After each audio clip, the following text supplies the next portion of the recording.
મિત્રો, આજે આપણે ધોરણ 10 નું ચેપ્ટર નંબર 13 આંકડાશાસ્ત્ર, જેમાં મધ્યકના દાખલા જે ખૂટતી આવૃત્તિ વાળા વારંવાર પૂછાય છે, બધા સાહેબોના મોસ્ટ ફેવરેટ દાખલા જેવા ગણાતા એવો એક આપણે દાખલા જો ગણીશું.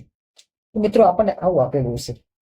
તો મધ્યકની અંદર આપણને ખબર છે કે ત્રીજું ખાનું શેનું આવે, તો કે મધ્ય કિંમતનું આવે. મિત્રો, શેનું આવશે મિત્રો? ખાનું એ રહ્યું તો કે મધ્ય કિંમતનું આવશે, જેને આપણે xi વડે દર્શાવીએ. 11 અને 13 ની વચ્ચે શું આવે, તો કે 12. 13 અને 15 ની વચ્ચે 14 આવે. 15 અને 17 ની વચ્ચે 16 આવે. 17 અને 19 ની વચ્ચે 18. 19 અને 21 ની વચ્ચે 20. 21 અને 23 ની વચ્ચે 22. 23 અને 25 ની વચ્ચે 24 આવશે. હવે ખૂટતી આવૃત્તિ વાળો દાખલો હોય અને મારા મત મુજબ હું ગણું પ્રમાણે તમારે ધારેલા મધ્યકની રીત વાપરવાની રહેશે, જે તમને ખૂબ જ સરળ તમને દાખલાનો જવાબ અપાવશે. તો કે અહીંયા આવશે ડીઆઈ. ડીઆઈ એટલે શું મિત્રો? એક્સઆઈ માઇનસ એ. તો આપણે અહીંયા એક્સઆઈ માઇનસ એ, તો આપણે આમાં એ કયો લેવો? તો કે જે ખૂટતી આવૃત્તિ આપણે શોધવાની હોય ને મિત્રો, એની જે મધ્ય કિંમત હોય એને આપણે એ તરીકે લઈશું મિત્રો. તો કે આ આપણો શું હશે? એ હશે. તો કે 12 માંથી તમે મિત્રો 20 કાઢો એટલે કેટલા મળે તમને? -8. 14 માંથી 20 જાય તો -6. 16 માંથી 20 જાય તો -4. 18 માંથી 20 જાય તો -2. 20 માંથી 20 જાય તો 0. 22 માંથી 20 જાય તો +2. અને 24 માંથી 20 જાય તો +4. અને છેલ્લું ખાનું જે આપણું FI DI, એટલે કે આ આપણું FI કહેવાય અને આ આપણું DI કહેવાય. આ બંનેનો મિત્રો આપણે ગુણાકાર કરીશું. તો હવે 8 સિત્તા થશે -56. છાયો છાયો -36. 9 ચોક -36. 13 દુ -26. 0 નો કોઈ પણ સંખ્યા સાથે તમે ગુણાકાર કરો મિત્રો, જવાબ આપણો 0 જ આવશે. 5 દુ 10 અને ચોકું ચોકું 16. તો મિત્રો, તમે માઇનસ નો સરવાળો કરશો લગભગ તમારે થશે -154. અને આ બંનેનો તમે સરવાળો કરશો 16 ને 10 કેટલા થાય મિત્રો? 26. તો આ -154 છે અને એક આ +26 છે. તો આપણને સિગ્મા FI DI આપણને કેટલું મળશે મિત્રો?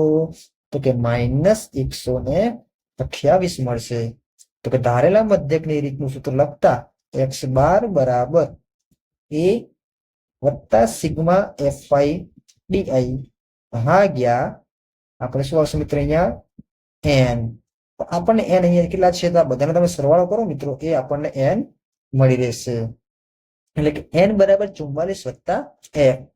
f કેમ? કારણ કે આપણને એ આવૃત્તિ ખબર છે નહીં, એટલા માટે, જે આપણે શોધવાની છે. તો અહીં મધ્યક આપણને મિત્રો આપી દીધો છે, જે કેટલો આપ્યો છે?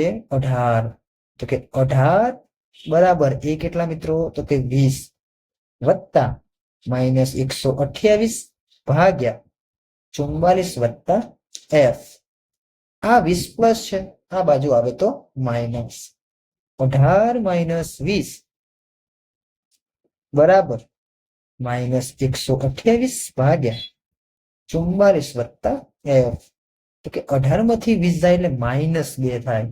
-2 બરાબર -128 ભાગ્યા 44 વત્તા f. મિત્રો, બંને બાજુ માઇનસ છે, તો માઇનસ માઇનસ ઉડી જશે. આ 44 વત્તા f ભાગાકારમાં છે, બરાબરની પેલી બાજુ જશે તો ગુણાકારમાં આવી જશે. એટલે કે 2 / 44 વત્તા f બરાબર 128. 44 ગુણ્યા 2 કરો એટલે થઈ જાય 88 વત્તા 2 ગુણ્યા f એટલે 2f બરાબર 128. તો કે 2f બરાબર 128 માઇનસ 88. -88 કેમ આવે? 88 પ્લસ હતા, બરાબરની પેલી બાજુ જાય એટલે માઇનસ શું થઈ જાય મિત્રો? માઇનસ થઈ જશે. એટલે કે 2f બરાબર 128 માંથી 88 જાય મિત્રો, એટલે વધુ કેટલા? તો કે 40. તો f ને બનાવો કરતા. f બરાબર 40. આ બે ગુણાકારમાં, બરાબરની પેલી બાજુ જાય તો ભાગાકારમાં, ભાગ્યા 2. તો f બરાબર આપણને કેટલા મળે મિત્રો? 20 મળે. આટલો તમે દાખલો ગણો મિત્રો, એટલે આપણને પૂરેપૂરા માર્ક્સ મળી રહેશે. જો તમને વિડીયો ગમ્યો હોય તો લાઈક કરો. ધન્યવાદ.